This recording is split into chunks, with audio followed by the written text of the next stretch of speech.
Welcome to the Awakened Goddess Show, your source for inspiration, wisdom, and personal discovery.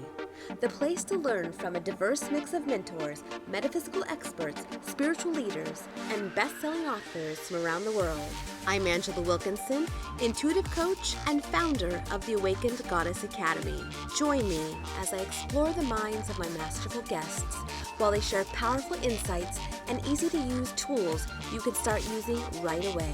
Now, let's tap into the energy of the Awakened Goddess and be enlightened by today's guest. An entrepreneur who opened her first holistic business at age 22, Melissa Toro is a licensed massage therapist, a certified parenting coach, a mom to two spirited boys, Roman and Kingston, and in a conquering life and love relationship with her husband, Stephen, since 1995. Melissa has evolved both personally and spiritually, abandoned by her own childhood, and later to lose her current family home in Hurricane Sandy. She was thwarted into a world of restoration, literally and figuratively, making a house for she and her family truly a home. Melissa is dedicated to guiding others along their path of enlightenment through self-exploration and wellness, uniting moms in her community, Mindful Mamas on a Mission, and her newly branded platform, Merry Go Ground. Now let's welcome Melissa to the show. Welcome to this episode of the Awakened Goddess Show, where we co-create powerful conscious conversations on the leading edge. Today I have Melissa joining us, and we're going to be talking about having empathic children, what to look for, and how to guide them through navigating their feelings. So welcome, Melissa. Welcome. Thank you. I'm happy to be here. So excited. Yes. I know because, this is a conversation that came up a few weeks ago, and I was really fascinated by it. And I'm really excited. I don't have children myself, but I really believe in helping our little people grow up and be able to use their intuition and their internal guidance system. And so I think that this is going to be a really powerful conversation, not just for parents, but really anyone who comes in contact with little ones. So, Yeah, I definitely agree. I think there's something to be said, whether you have children or not, in just bringing it out within yourself, because we kind of lose a little bit of that empathic ability ourselves as adults. So whether you have a child of your own or nieces, nephews, or just kids in general around, that it's a great tool, I think, to have just as a reminder. Kids are our reminders. So I wasn't always a mom. I could have used yeah. those tools.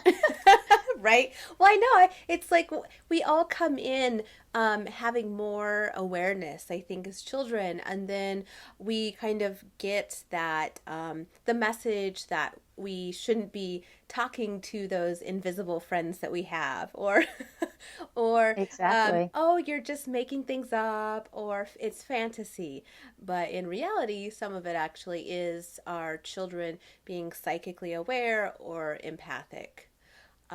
So how would you describe being empathic? So empathic for me is quite interesting. Through my kids, I actually learned how empathic I am and what it what it's really about. And I didn't have, looking back, parents to kind of guide me through this. So in retrospect, it that's the neat part about it being brought out in me. Um, Empathy is taking on feelings and energies that are around you, and they're always around you. So it could be from other people. It could be from, nature. It could be from things outside of yourself that you don't quite know what they are to put your finger on, but just to be aware of what and how you're feeling all of the time and where those feelings are coming from. You may not have all of those answers, but really it's just being in tune with those feelings that are all around you.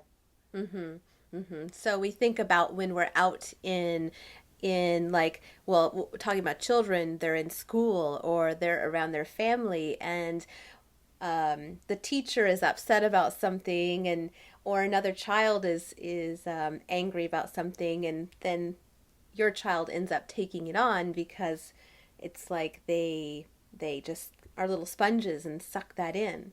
Absolutely.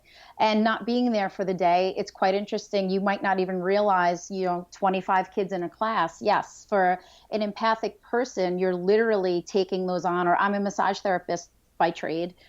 Very much the same thing. Every client that gets on the table brings in their own energy. And I think we could all relate to that. For example, when you were a child, maybe you don't remember or you do, walking into the room knowing that your parents were fighting.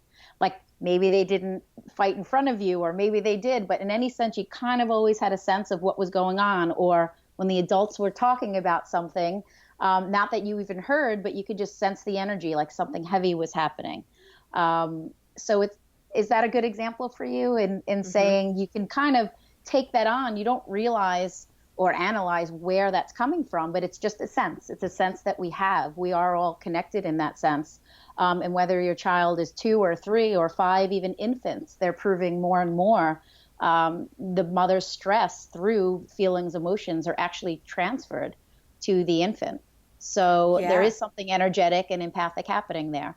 And so that's, some examples of how you could apply it, in understanding what's happening. Yeah, even in the womb. Absolutely. I mean, we could really like go down the rabbit hole and go, way back ancestry and all that. Then it all comes in. Maybe we'll get to that later. I'm not sure, but I can remember. Well, looking back, I was an empathic child, but I didn't know I was an empath until I'd say late 30s, and it's interesting. I really believe that there are a lot more people that are empathic than not. I have to agree. Yeah, it's like I think we have this. It's this word that we use, and I think a lot of times, like psychic or empath, we kind of put it outside of ourselves. We're like, oh, that's somebody else. Yes. Or it's connected more so in a way. Empathy is being thrown around a lot by people like, for example, Brene Brown. She's teaching people how to have empathy. It's a little different. That's the empathy where you're putting yourself in someone else's shoes, where you're trying to understand where they're coming from. I just want to mention the empathy, just to be clear that we're talking about the empathic person. It's more about, for example, it doesn't have to pertain to children, but even being in a relationship with someone. Like when you're with a partner, you kind of know, did they have a good day or a bad day? You kind of can sense like something's going on with them. You can't maybe put your finger on it, or maybe you can. And sometimes it doesn't have to be when they're with you physically in the room. What's really interesting is this isn't a voluntary thing that you take on. It's quite involuntary, and it could be with something or someone that is with you or distant from you. That's the really interesting, that's another rabbit hole. But just to give you a distinction of the difference, absolutely. I think most people are empathic, but that's what we're mentioning. Children are more in tune with that sense. I'm going to call it a sense for lack of a better word. And we definitely lose it as, we go through things in life. We get disconnected a bit with a lot of things, but certainly with that empathic connection to everyone and everything around us. And so when did you notice in your children, in your boys, that they were showing these signs that they were empathic? Well, I have 2 boys. My oldest is 6 and my youngest is 3. One of the things, we went through a very traumatic experience with losing our home in Hurricane Sandy, which involved a lot of trauma and a lot of change in our lives, a lot of uprooting. And you could normally apply it to general stresses in life, but you sort of knew there was more happening because he was only 2 when that happened. But with all of that happening, as calm as you kept things, he was very much in tune with what was happening. For example, going to daycare. I almost found myself coaching his teachers on like sort of how to be with him. He wasn't very good with a lot of noise. He wasn't very good with being bombarded with touch, and not in an autistic way. Like there is kids who are on the spectrum. This is a little different. This is more having to do with a sensory overload of the emotions and everything happening around you. And as I learned more about it, he's thriving in every other way now, and not on the spectrum in that case, but it might be something that someone might describe that way. but this is a little different. It's, again, with me being an empath, you sort of knew that's what was happening with your child. And so that's where it kind of grew from watching him need tools to just sort of decompress a little bit. He was taking all of that, the nature energy, the energy of a hurricane, of all the upheaval, of everything happening, and this little human being with the regular everyday life stuff. It was hard not to miss, if that makes sense, if that's the best way I could describe it. So it wasn't all at once that it hit me. It was little things happening where more when he got overloaded, I realized like he just needed a break. He needed something to kind of release all of that energy. And again, massage therapy helped me with that. I'm more in tune with other people's energies.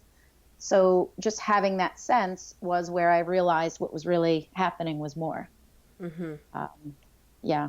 Than just a general stressed out little human being. Yeah. So like how would he show up when he would come home? When he was like feeling overwhelmed? When he was feeling overwhelmed, my son's name is Roman, and he's a very sensitive kid. He's a very affectionate kid. He's the kind of kid that like when he needs a hug, he'll come over and tell you like, I need a hug. So things that would happen in school, for instance, things that are common with empathic children are they isolate themselves a little bit as outgoing and outpouring of the love that they are. They, from taking on everyone else's stuff, we'll say, they kind of lose their place, or I would say he loses his place in line. He doesn't quite know what to do. It's just too much happening all at once. So one of the signs is where instead of being that outpouring child that he normally is, he would tend to go inside or not really want to follow through with what was going on in the class, or not being able to transition to the next thing. Like he wasn't quite done yet. It always took him a little bit of extra time to catch up till he was ready to, and you're talking about a 2-year-old or a 3-year-old, just had trouble navigating the classroom at times. He didn't have trouble making friends, but he just kind of got lost in the mix a lot of the times. Or if he was highly sensitive to the teacher, for example, like he kind of, not that he felt like he got in trouble, but he was just overly sensitive with, I think if she was having a bad day or she was very much a stickler for the rules, empaths have a hard time with that. They daydream a lot. They're kind of in a different place. They're processing and everything just can be all too much for them. So you don't tend to be introverted, but there are moments where the introvert in you comes out. They're very much extroverted. I'm that way, but there are moments where things just become a little bit too much. So as an adult, I know like I kind of need to remove myself from this. As a kid in the classroom, you don't get to do that. So when he would come home, it was my cue to kind of give him that space or teach him the way to, like, this is kind of what you're needing. Maybe sit with him with a book or ask if he wanted to just like chill out over here and have some time to lay down. And that's how the tools slowly started to build. So as you were describing it about him kind of losing his place in line, I was thinking what seems to be happening possibly is that they're taking in everybody and everything around them, and they're trying to gauge like their next appropriate action.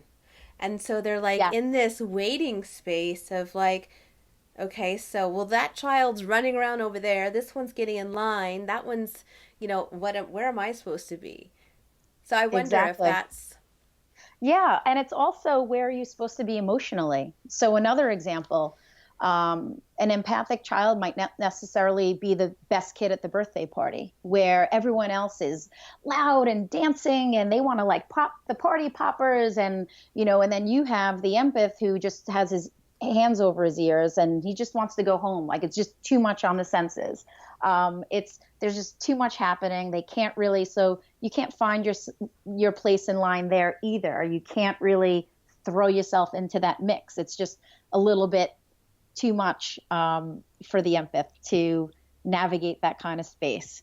And that's, again, one of the rare, I think, surprises that parents don't realize is you have this extroverted kid, but in a moment's time, when everyone else's stuff is collected in one place, it's like, well, he's never like this. Like, how often do you hear parents say, "Oh, I don't know why she's never like this."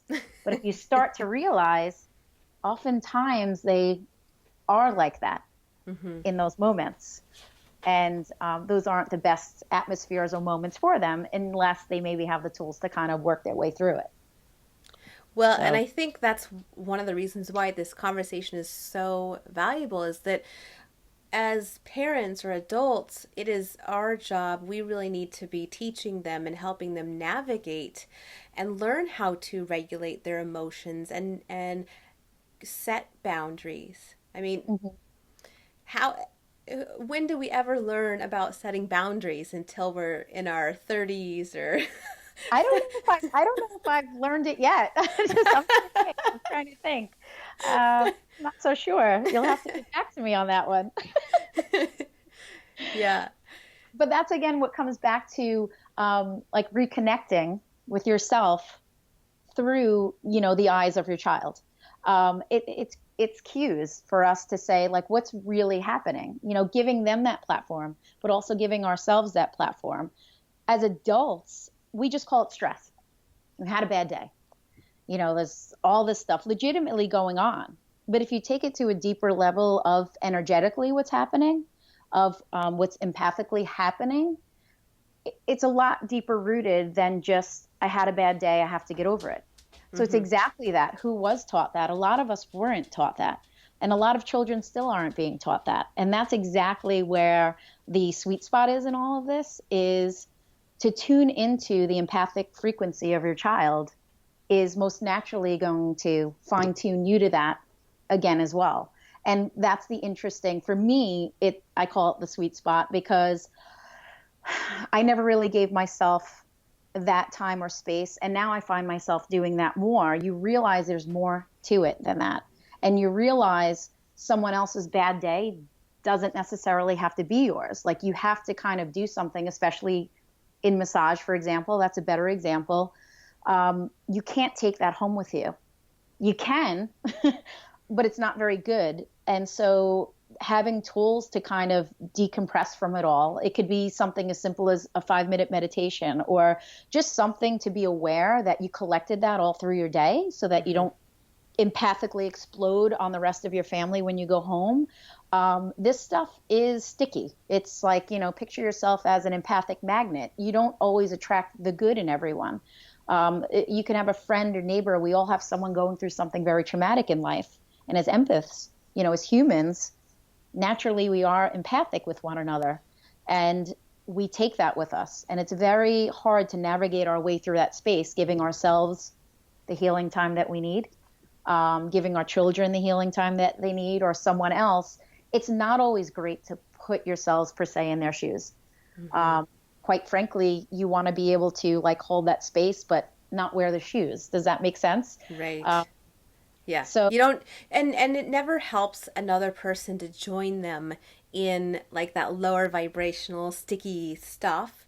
You want to help levitate the situation. Exactly. Collectively, if you could. And that again comes with just being aware that you are empathically connected to someone, and that's what's coming up.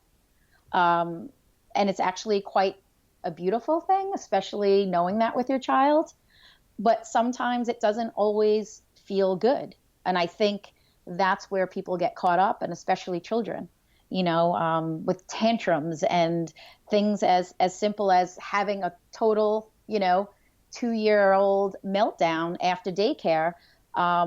It's very easy to say, he's had a long day, but you weren't in the classroom all day to know what else is really, got taken home with them.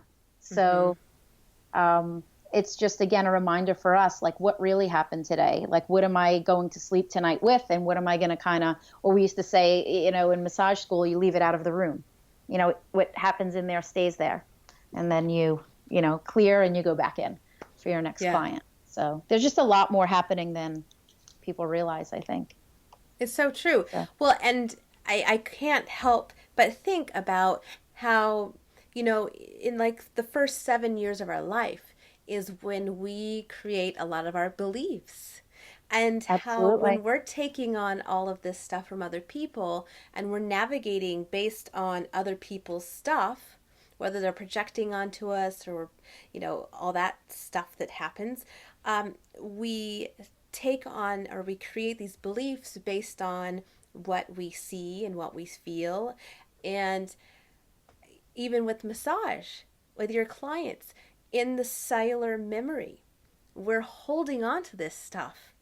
And so, I mean, think about it. If we were all able as children to process this stuff correctly from the get go, how we would all be different. Yeah.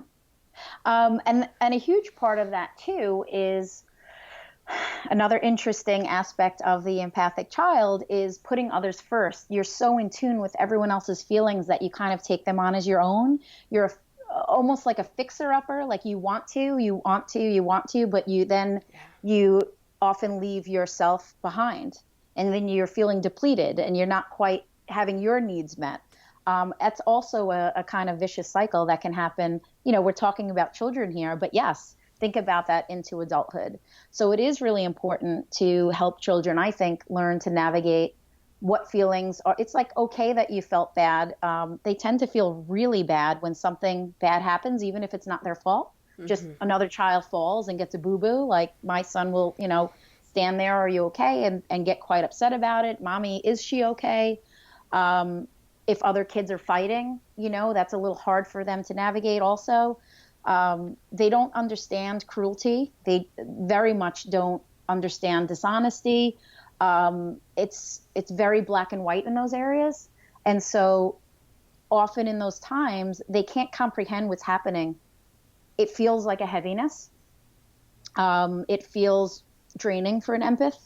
Mm-hmm. And at the same time, you have those feelings that you take out of a negative situation like that.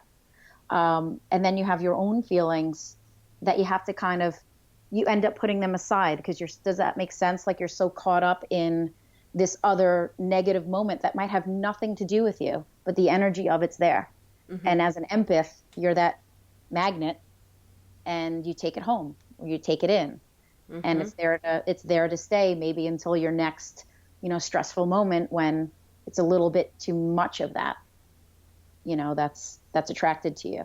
I say attracted to you because I think of us like magnets. So it's literally, I think, a good visual for parents to consider your kids are picking this stuff up throughout their day. It's not a perfect day. Life is not. And so it's like you never know what you're going to get by the end of the day. Never know. And so because it can go both ways. It doesn't have to be just a negative. I mean, we could also absorb all the positive stuff. Absolutely. Or like the kid at the birthday party that can't take the overwhelm in the other direction. Yes, it does work both ways. But most of the time for the empaths, it has more to do with seeing things that you just can't quite accept. You can't understand someone that would like harm another thing or person. It could be a person, it could be an animal, it could be like a little puppy that's sick. And the empath takes that on a lot stronger than takes someone it very that might be personal able to say, well, it's not my puppy. Well, Yeah. So it's like everything is yours. Everything is yours. It's like you're enmeshed with that. You just suck it in. Yeah, you're very much connected, to that. So what are some things that parents can do? I mean, now that maybe someone's watching and they're like, oh my gosh, this is totally my child that we're talking about. It's like, well, what do I do? How do I help them? I thought about this. I think the main aspect to take out of it is the awareness, is just maybe considering a little bit more before for example, a child who's having trouble sleeping maybe is seeing things, right? We've all had kids that they have their imaginary friends or well, oh no, don't talk about that. Just go to sleep. You got to go to sleep. Like it's late now, enough of your stuff. Is to maybe not be fearful of that, but give your child the space to say, really, what did they look like? Like, let's explore. What were they saying? How did that make you feel?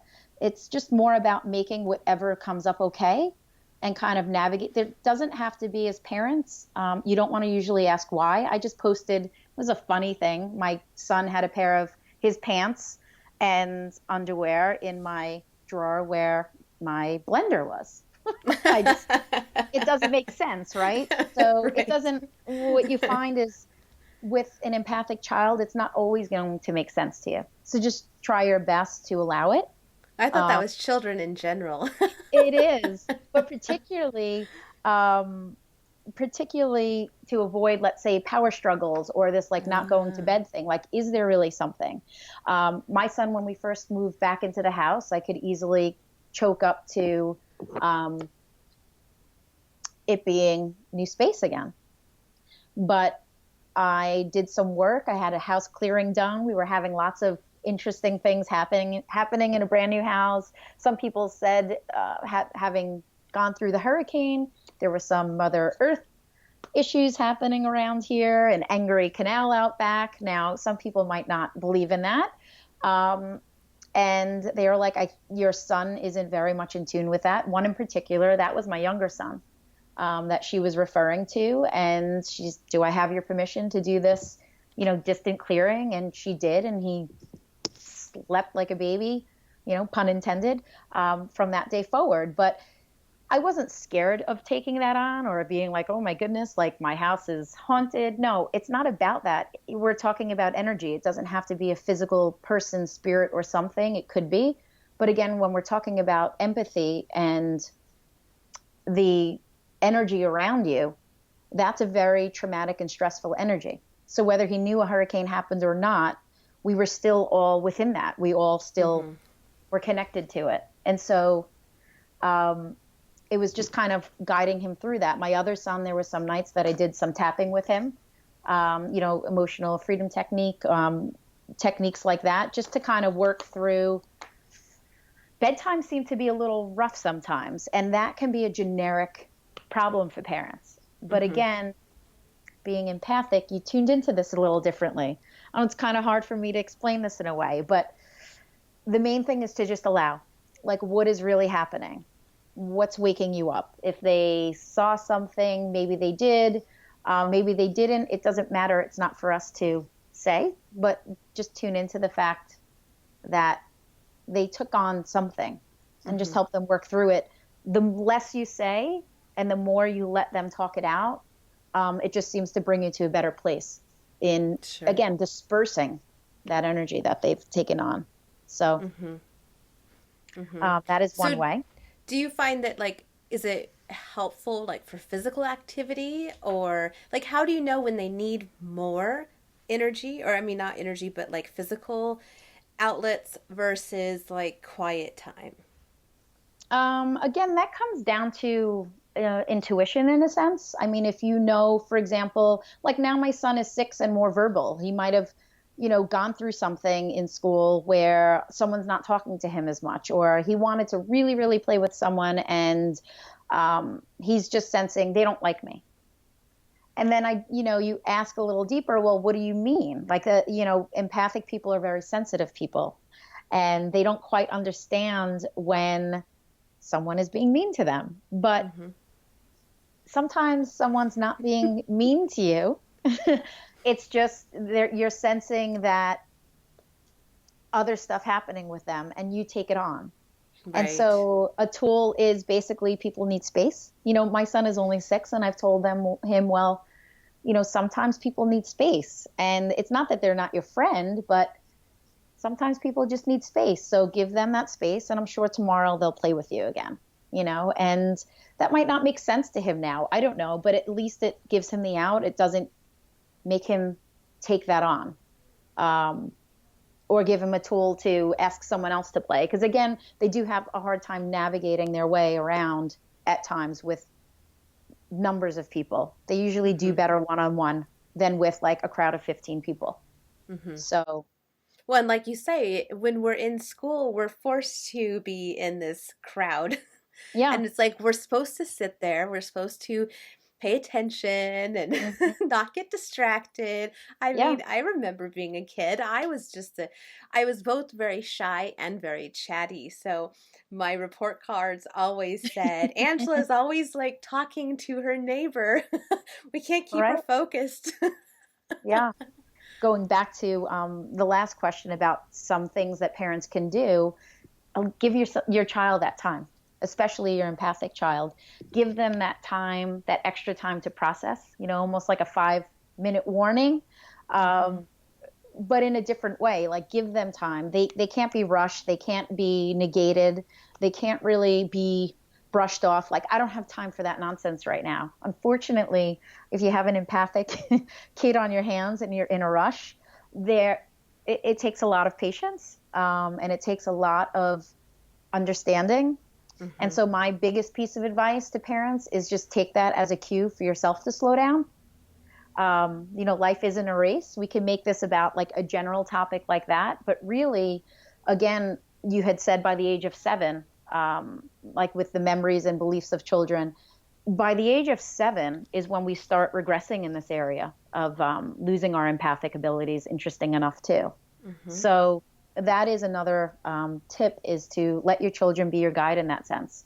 Um, and don't be in such a rush to have them do away with it, but instead cue yourself to tune into it a little bit more of Hmm. the other things that are going on there. And which brings me to another important thing: television.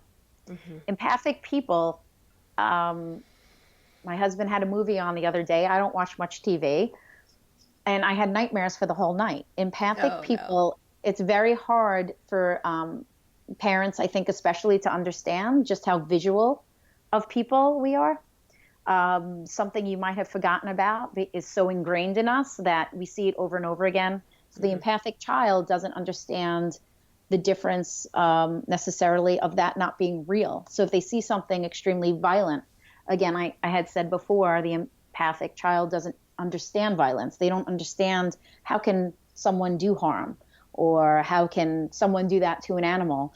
Um, a movie to them is real. It's, you could have the news on in the background and think that that's not Hmm. happening, but someone like me, I don't watch the news. It's very Hmm. hard for me to not take on the world. Empaths take on the world problems as their own. We want to save the world, we want to change the world, but from an energetic standpoint, that could be really triggering and really exhausting.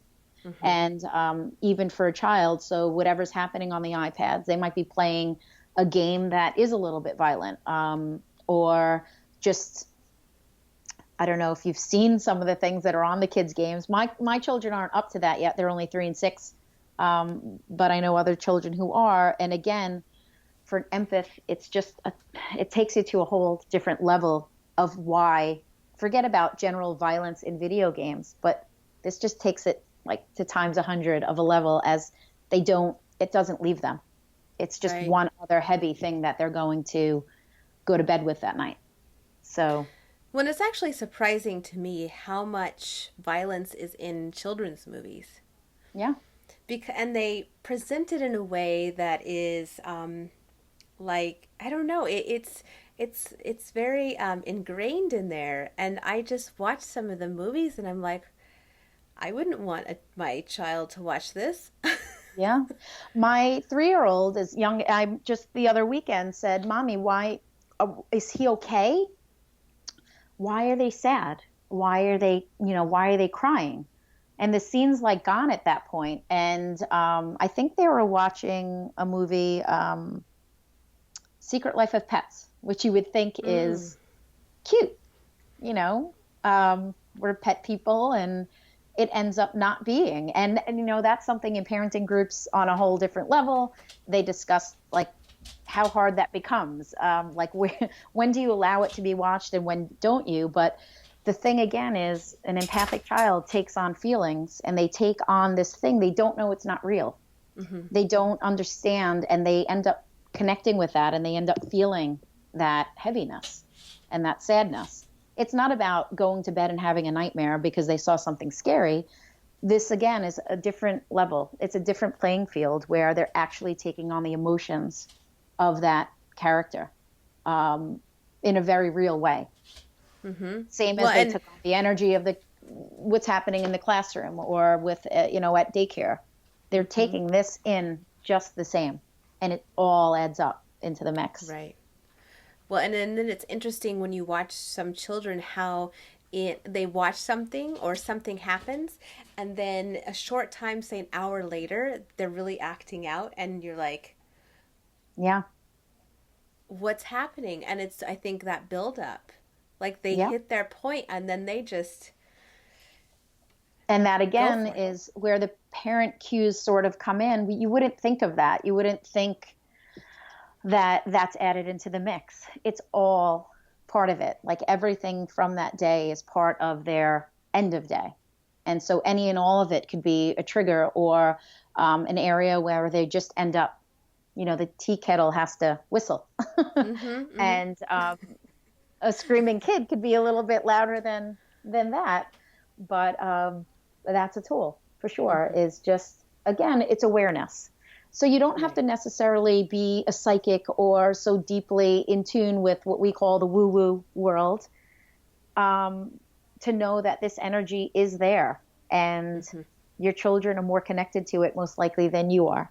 And so that's really what this conversation, I think, has turned into, is awareness of learning more about what an empathic child is. Do you have one? And things that you can kind of guide them through are pretty basic. It's not, alternative magic here, but just being more considerate that this is a tool that your child needs, because this is a sensory that your child is still very much in tune with. So it's how I look at it anyway.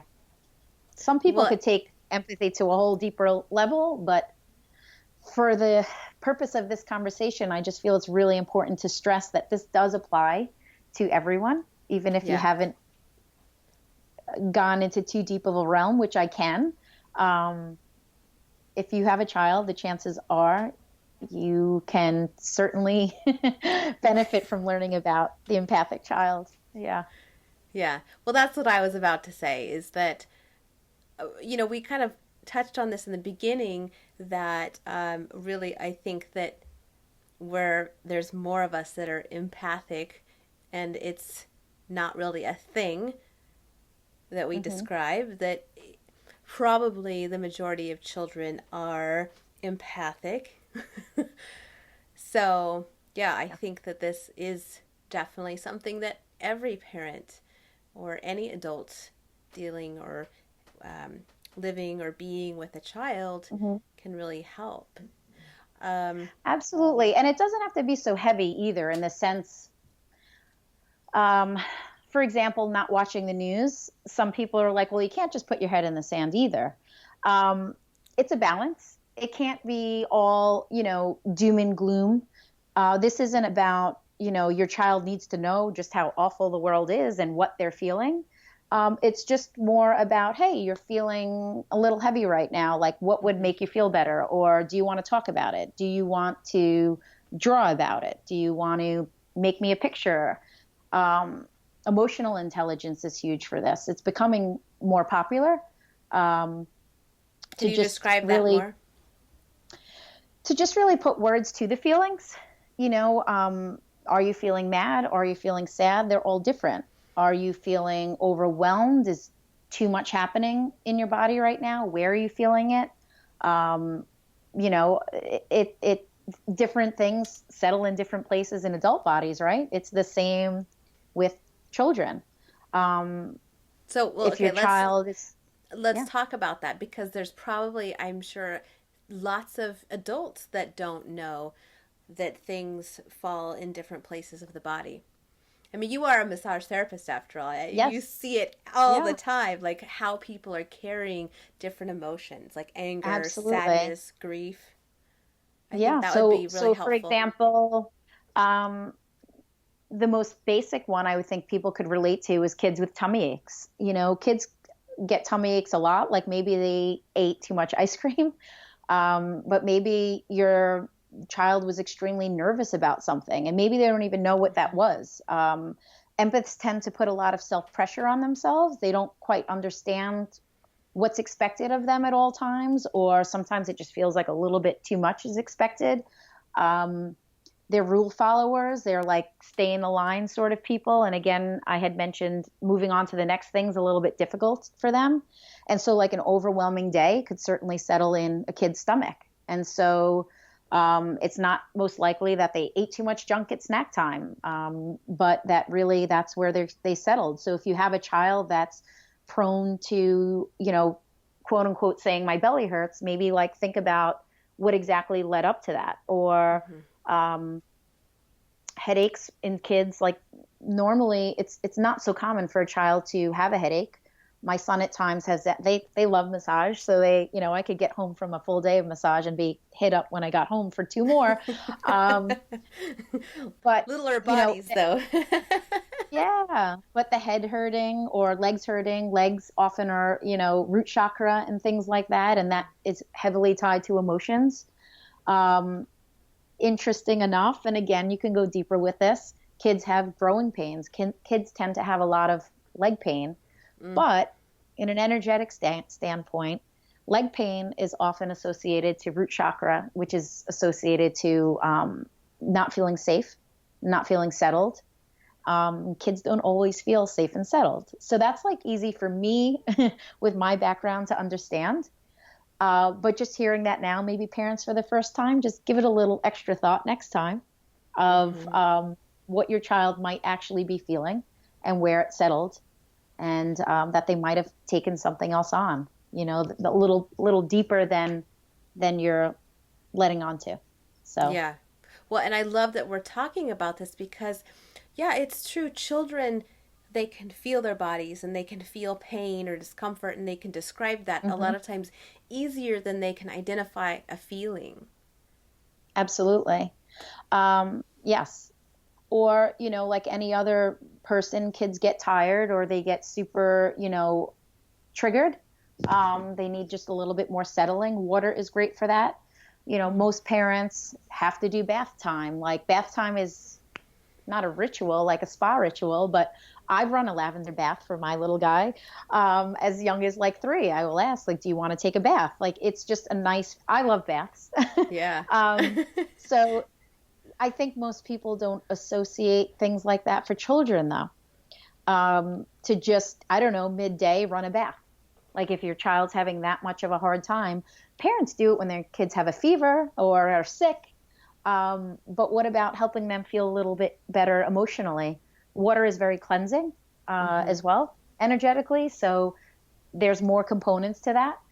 But that is another very good thing for just dispersing some of that. And just eventually what's interesting is your child will know, like, I'm feeling like I need a good soak bath, like whatever you teach them. And it becomes cues. It becomes a natural cooperation with you and your child, where at first you have to make these recommendations. Would you like to try a bath? Baths could be really relaxing. It'll help you settle down, especially if your kid likes baths. Obviously, if your child hates water, I wouldn't recommend this.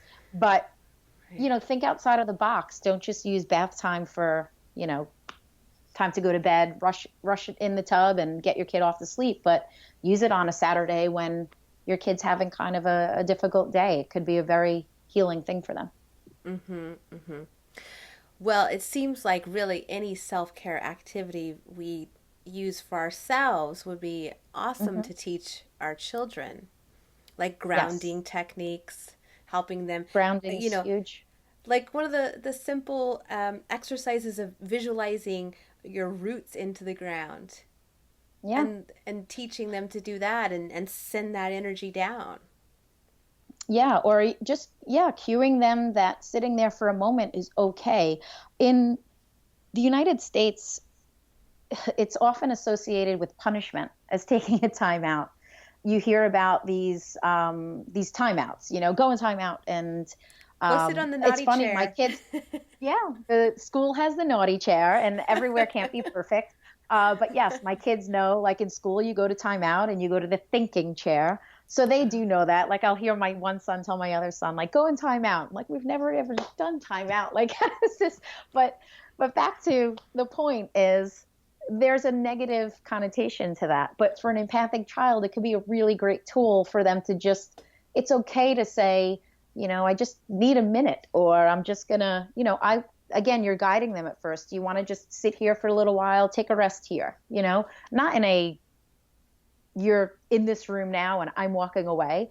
You let them know I'm just over here if you need me, but you really need some time. And just allowing them to take it. Even as adults, we don't do that. It's usually very negative. Like you slam a door behind you and you go sit in the other room and you like sulk for that time.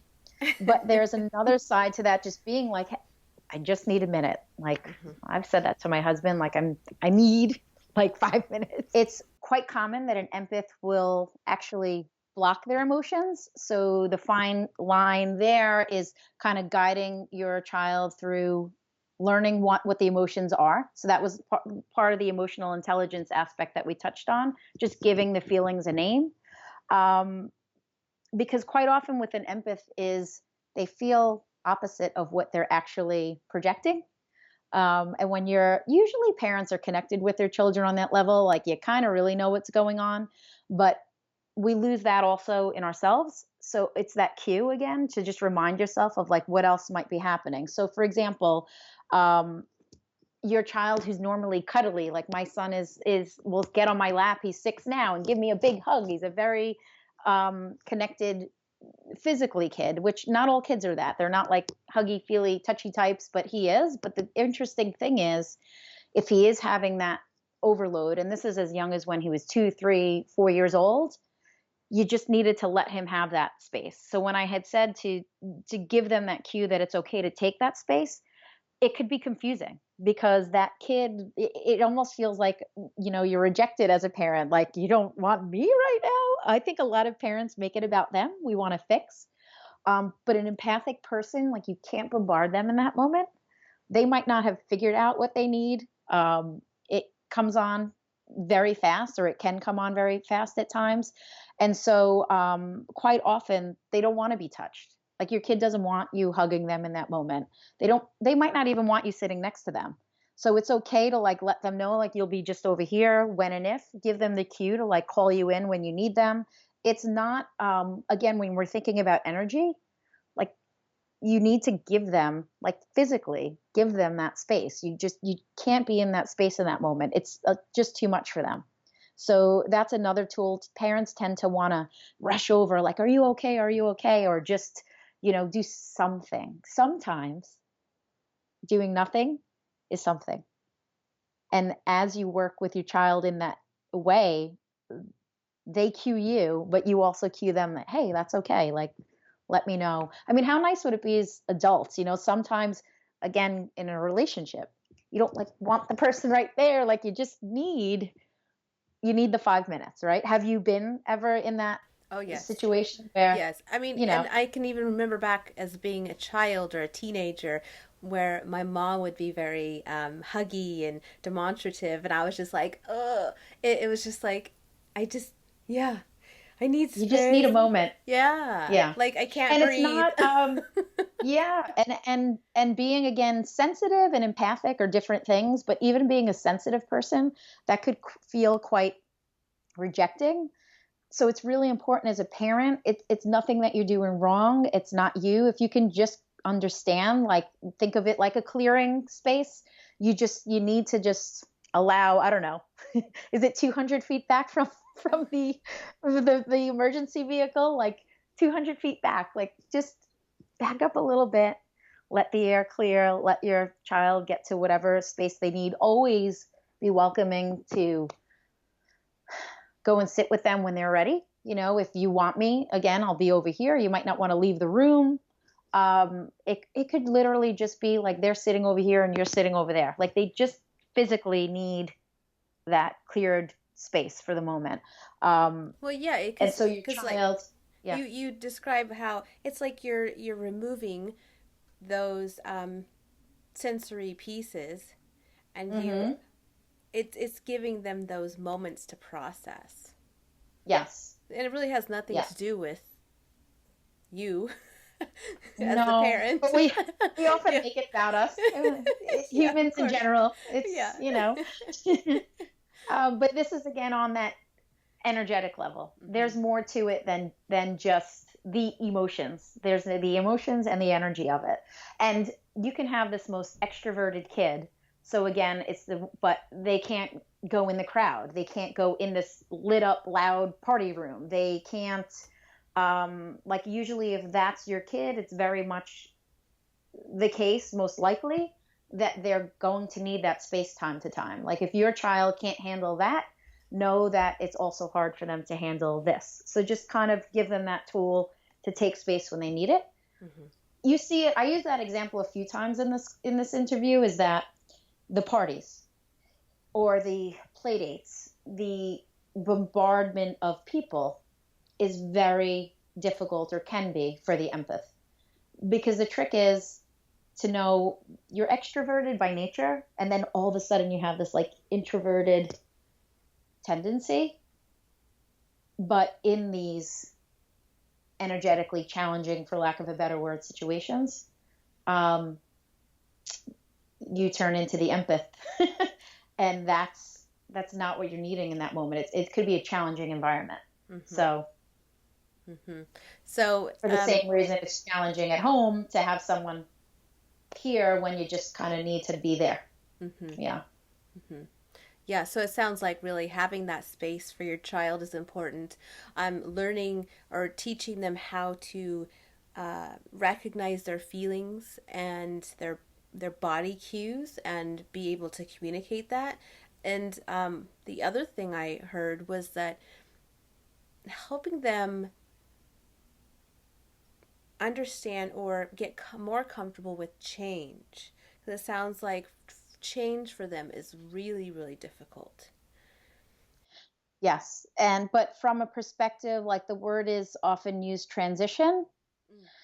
And so again, change is difficult for all of us. None of us really like change, but for the empath, I think it has more to do, in my opinion, with the catching up. It feels to me like I having to catch up, like I haven't quite completed this yet, or I had mentioned before, like you just get to that point and now it's like time to switch gears to something else.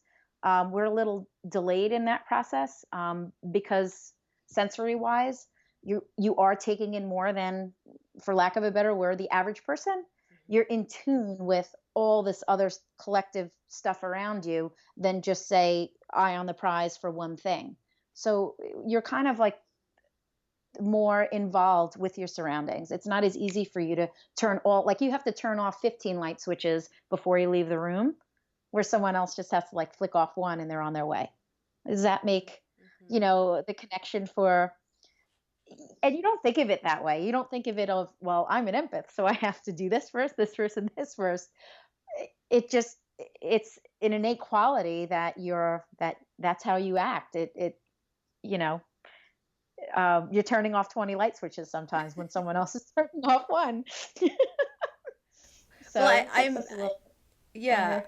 I was gonna say, I imagine that people that are watching and listening, whether or not they have children, they might be saying, "Oh my gosh, I never realized I'm an empath." Yeah. And just in Yeah. hearing this conversation. Um, Hmm. and one of the things I wanted to mention too for moms that are listening and watching, if you are feeling like you're overwhelmed and this conversation is just like, oh my gosh, you know, you too are an empath and you really are um, kind of at your Super limit. sensitive, really. Yeah. Yeah, the episode last week is a really good one because it's about mamas remembering themselves, and it's a great conversation about a lot of self-care. So I invite Yes. you to also go back and watch that one. But Yeah, that's huge. And to add on to that, it's the super sensitive aspect of being an empath. And as a mom, we become more super sensitive. I mean that whether you're empathic or not. A lot's happening in our world right now. Whether you're an empath or not, people are certainly feeling that. right. But yes, so now you're going back to your own history. It's actually one of my programs. Actually, that's what we do. You explore your childhood and what's happening now in your child's, and take with it or from it what worked and what didn't serve, goes away. But that's the next step in this whole empathy discussion, is to just be sensitive to those feelings, let them be okay, do the self-care. We mentioned baths for the kids, baths for yourself. But we're bombarded now more than ever, especially having the news on. We're connected to the world differently as empaths. Traumas on the news stay with us. It's like everywhere around us. There's all this hate and there's all this hurt and there's all this pain and suffering, and your children take that on. So the other thing, it's really important, I think, to just remind your kids there is good in the world. Maybe don't have the news, change your channels. Don't just change theirs. Mm-hmm. So you said watching an episode like yours, watch that instead, right. And just learn how to navigate yourself in this time, because everyone is feeling the heaviness of it. There's a lot happening now more than ever energetically. What we talk about shifts, as I know you know. We're in these things and our kids are in them and they are the future of tomorrow, but it shouldn't feel like doom and gloom. I think having these discussions, it's becoming more common, where, I don't know, I don't think my mother talked about empathy 20 years ago, 38 years ago, or whatever, but we're having these conversations now. So, we talked about some heavy things, and where I almost feel I made it sound a bit challenging, like we have some challenges at Empaths, but I don't want it to end that way. I want parents to note the challenge, just the awareness that it could be for your child, but at the same time, utilize it as a time to help kids do better with it. Because I think that's going to serve them and us in our future. That's really my goal in all of this. It's not to say, well, I'm an empath and this is why I feel this way and I'm going to feel horrible for life. No, it's a great gift, I think. And I think it's something that could be really empowering to get back to, and not in a sense that you should fear it or that your child should not know what to do with it or be heavily bogged down by it. But the complete opposite. So I hope that message came out of this. Yeah. Well, I think that we really had this awesome conversation, and we set out to bring awareness and give moms and dads and parents and adults tools. And I think that we did that. So I really thank you for this conversation, because I think it's so needed. And on so many levels, there are bits for everyone. So thank you for this. Thank you. Yeah, it was my pleasure. Thank you for listening to this episode of the Awakened Goddess Show. I hope you enjoyed today's guest and got something you can start using in your life right away. For more spiritual insights and to listen to more episodes, subscribe to The Awakened Goddess Show at theawakenedgoddess.com and discover wisdom that'll change your life.